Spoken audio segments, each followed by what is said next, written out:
Estamos caminhando com a nossa Escola da Fé, hoje conversando um pouco sobre o livro do Papa Bento XVI, volume 2, Jesus de Nazaré, né? E queremos continuar essa nossa conversa. Você já tem aí, Ricardo, alguma coisa que queira participar? Temos, professor. Como o senhor falou no primeiro bloco da introdução ao livro, eu quero fazer duas perguntas. A primeira é do Hernani Júnior. Ele gostaria de saber se existe algum documento da igreja que relata essa vida escondida de Jesus. A infância, a juventude. Primeira pergunta. E a segunda, já que o senhor citou e o Papa tanto fala, do método histórico crítico. O que é esse método, afinal? Bom, primeiro sobre a vida oculta de Jesus. Dos 12 aos 30 anos, a igreja não fala nada. Nada. Ele diz que esse tempo da vida de Jesus não foi narrado pelos evangelistas porque não interessa para a nossa salvação. Se interessasse... Então, a igreja diz o quê? Que ele viveu ali em Nazaré, com José, com Maria, trabalhando com seu pai na carpintaria. Pronto. Se preparando para a sua missão, que ia começar lá nos 30 anos. Quem diz que Jesus... Não, Jesus foi lá para a Índia, Jesus foi lá para não sei aonde. Prove. Ninguém prova. Todo mundo diz que... Mas ninguém prova. Fantasia. Ok? O método histórico crítico, eu não entendo muito bem desse método, porque eu não sou exegeta e nem sou teólogo biblista, mas eu sei que é um método, você talvez de repente possa me ajudar. Eu sei que você lê muito, então é um método que tanto ele usa a crítica, como usa os dados históricos, e procura então chegar na verdade. Ok? Você quer ajudar em alguma coisa? Não, é isso mesmo, é um método de investigação teológica, né? Agora, se a pessoa quiser aprofundar mais, assim, um estudo mais científico sobre o método, a Dei Verbo e a interpretação bíblica na igreja, o Papa define direitinho o que é o método histórico crítico, inclusive como ele deve ser utilizado na investigação teológica. Exatamente. Eu não quero arriscar dizer muita coisa sobre isso, porque é algo dos especialistas. Mas é um método de abordagem hoje teológica muito utilizado para se chegar. Existe, por exemplo, o método racionalista, né? Os racionalistas quiseram destruir os evangelhos, querendo provar para o mundo que os evangelhos eram uma farsa. Usaram todo aquele método racionalista de indução, dedução, comparação, não sei o quê, chegaram a quebrar a cara. Eles disseram para o mundo que os evangelhos são a obra de arte da literatura mais autêntica que existe. Então, são coisas meio de especialistas. Mas vamos lá. Eu quero então desdobrar aqui esses 5 pontos que o cardeal, que é o prefeito da Congregação dos Bispos, colocou sobre o livro do Papa. Então, o primeiro ponto, né, o fundamento histórico. O Papa diz assim, coloca aí para nós: os fatos do Evangelho realmente aconteceram. Os fatos do Evangelho realmente aconteceram. Aí, toda vez que aparecer, entre aspas, ali, é o Papa falando, tá? Ele falando, a mensagem do Novo Testamento não é apenas uma ideia, é fundamental ter acontecido na história real deste mundo. A fé bíblica não conta histórias como símbolos da verdade, meta-histórica, além da história, mas se baseia na história que aconteceu sobre a superfície dessa terra.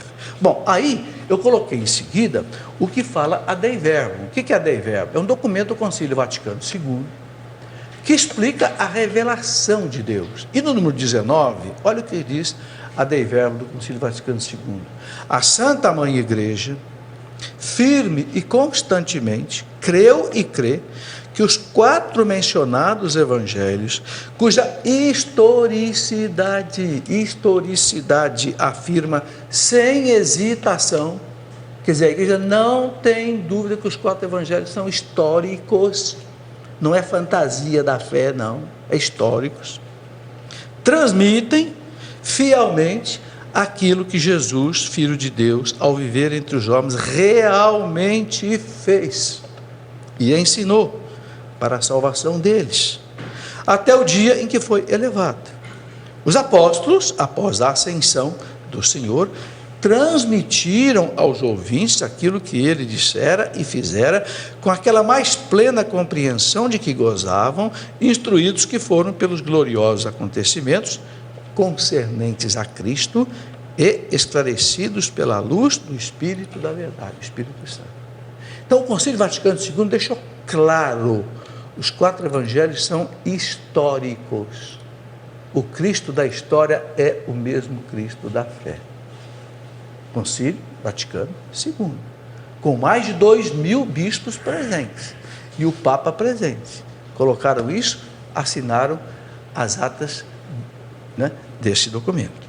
Bom, item 2 que o cardeal coloca: Jesus não é um político revolucionário. É outra coisa que o Papa pergunta: Jesus é um revolucionário de Nazaré que queria derrubar o Império Romano? O Papa disse não. Aliás, quando o Papa João Paulo II, assim que foi eleito, esteve aqui em Puebla, na Conferência Episcopal Latino-Americana, em 1979, em Puebla, uma cidade do México, o Papa João Paulo II, quando abriu o CELAM, o Papa disse assim: esta mentalidade de Jesus de Nazaré, como um revolucionário de Nazaré, não se compactua com a fé da igreja. Isso, já em 1979, João Paulo II disse isso. Mas de vez em quando alguém levanta isso: não, que Jesus é um revolucionário, é um político, Paulo disse não. Então ele diz o seguinte, né? Acalmou-se a onda da teologia da revolução, né? Porque houve essa onda da teologia da revolução, né? Especialmente lá a teologia da libertação, lá em alguns países da América Latina.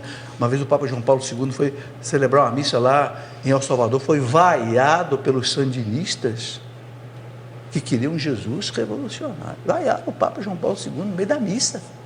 Foi.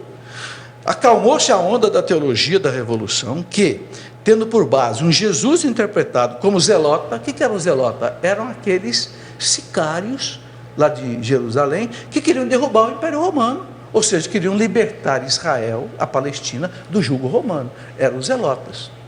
Alguns até defendem que o Judas talvez fosse zelota, não sei. Então, o Papa diz: tendo por base um Jesus interpretado como zelota, havia procurado legitimar a violência como meio para instaurar um mundo melhor, o reino. Então, como se Jesus fosse usar a violência para instaurar o reino, né? Os resultados terríveis de uma violência de motivação religiosa são demasiado drásticos aos olhos de todos nós. A violência não instaura o reino de Deus, o reino do humanismo. É, pelo contrário, um instrumento preferido do anticristo. Olha o que o Papa diz: querer usar da violência, da revolução, para instaurar o reino de Deus, quem faz isso é o anticristo, não é Deus não. Na medida em que possa ser movida do ponto de vista religioso idealista.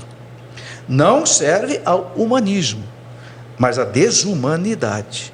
Jesus não vem como destruidor, não vem com a espada do revolucionário, vem com o dom da cura, ok? Vem como aquela ovelha, né? Quem sabe que, lá do profeta Isaías, que é levado a um matadouro silencioso, né? É isso. E você mesmo. estava lembrando, Ricardo, aquela passagem que tem no primeiro livro do Papa, onde ele compara o Barrabás com Jesus. Isso. Conta essa história, é muito bonita.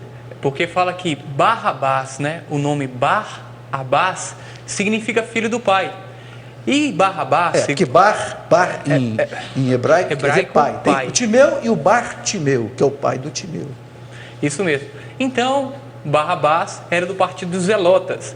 Barrabás, sim, era um revolucionário. E o Papa faz uma comparação que o povo de Israel esperava nesse Jesus Barrabás que também libertasse Israel. Então ele era, de uma certa forma, um Messias, mas não era o esperado.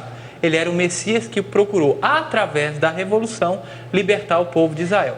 Aí o Papa fala o seguinte, que aquela cena junto ao Pôncio Pilatos, a escolha de Barrabás junto a Jesus, é essa comparação. A que tipo de Messias você quer servir? Que tipo de Messias você procura?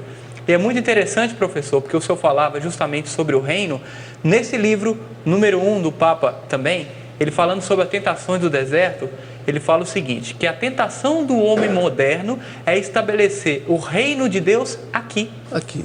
O reino terreno. É o reino terreno. Não o reino do céu. O reino dos céus. E para quem tem a dimensão como um fim, o reino aqui, talvez caia no grande erro da contradição do Jesus revolucionário. Sim. E o Papa vem nos ensinar que Jesus veio implantar sim o reino, mas o reino não deste mundo. Eu quero ainda completar isso que você contou no primeiro livro. O Papa coloca assim: Pilatos estava ali com 2 filhos do Pai. Jesus, o filho do Pai de verdade, e o Bar-Abás, o filho, que quer dizer filho do Pai. Bar-Abás quer dizer filho do Pai. Então tinha 2 filhos do Pai ali. E os 2 querendo implantar o reino. Só que um querendo implantar um reino terreno, pela violência, pela força, pela destruição. E Jesus implantando por meio da redenção dos pecados. E aí, o Papa diz assim: quem é que o povo escolheu? Escolheu o Messias violento e mandou crucificar o verdadeiro Filho do Pai. O Papa diz: cuidado para não acontecer isso hoje de novo. Cuidado para não acontecer isso hoje de novo. Por isso que ele está dizendo aqui que a violência é a ação do anticristo, não é de Deus. Bom, e aí ele completa: Jesus separa fé e política, o Papa diz. O Papa está dizendo, olha aqui, Jesus, em sua pregação e com todas as suas obras, havia inaugurado um reino não político do Messias e começado a separar uma realidade da outra, até então inseparáveis. Mas essa separação entre política e fé, de povo de Deus e política, pertence à essência da sua mensagem. Era possível, em última análise, somente através da cruz, só através da perda verdadeiramente absoluta de todo o poder exterior, através do esvaziamento radical da cruz, a novidade tornou-se realidade. Mas dessa forma, na total ausência de poder, ele é poderoso. E só assim a verdade se torna sempre novamente uma potência.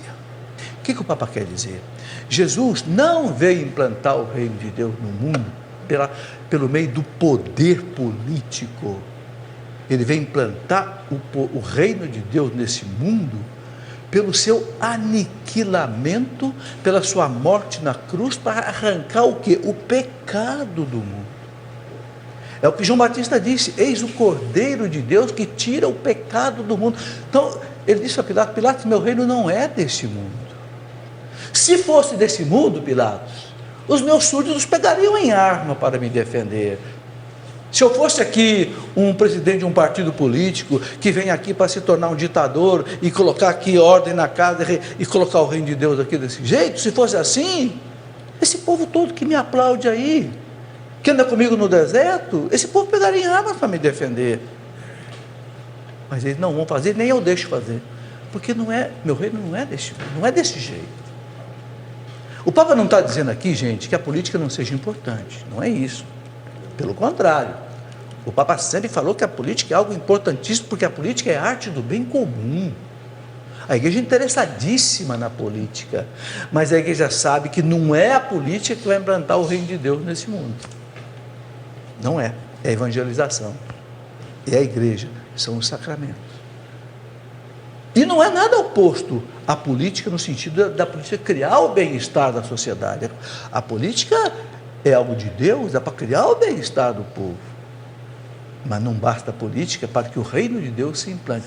O Papa João Paulo I, que morreu com 33 dias de pontificado, João Paulo I teve tempo de dizer o seguinte: o reino do homem não se confunde com o reino de Deus. Regno hominis não se confunde com o regno Dei. Papa João Paulo I chegou a dizer isso antes de morrer.